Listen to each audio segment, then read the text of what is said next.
Yo, what's up mga kalapots? Tara magluto naman tayo ng chicken pastil. Himay-himayin muna natin ang ating boneless chicken breast. Pinakuluan ko na siya at nilagyan ko ng timplang onion, garlic, whole black pepper, tsaka konting salt para malasa yung habang kumukulo. Himay-himay lang natin siya maliliit. At syempre, mag-onion garlic tayo. Ginamitan ko siya ng chopping machine kasi masyadong marami. Ayan.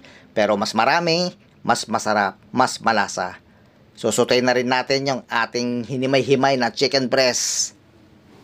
Kailangan marami siyang onion kasi ang kailangan natin dito is maprito siya yung crispy style. Yan, pamintang durog, toyo, at syempre para mas malasa, ang oyster sauce.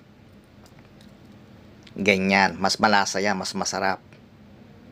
So, haluin na naman natin siya. Kailangan haluin ng haluin para ma-fried siya. Konti, parang crispy nga, ganun. So, lagyan din natin ng chili powder para maanghang at saka turmeric para kakaiba ang lasa. O, di ba? Siyempre, halo na naman. Kasi nga, kailangan yan mahalo ng mahalo. Kailangan natin maging crispy. Lagyan din natin ng chicken broth cubes. Dalawang nilagay ko dyan kasi 2.5 kg lahat yung chicken breast na yan. Napakarami. Kita nyo naman. Kasi pantinda yan eh. Di lang pangkain. Naman business minded, di ba?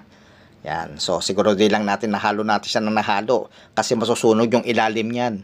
Ayan. At shoutout nga pala kay Mike Kila, yung gumawa ng aking t-shirt. Ito, tingnan nyo, napakaganda. Baka gusto nyong gumawa or magpagawa. Ayan, Marbs Kilabot TV. Shout out tol. Thank you. So ayan na siya. Crispy chicken pastil. O, di ba? Siyempre pantinda yan eh. Ayan oh. Ayan. Oh, bili na kayo. Thank you for watching. God bless sa lahat. Babush.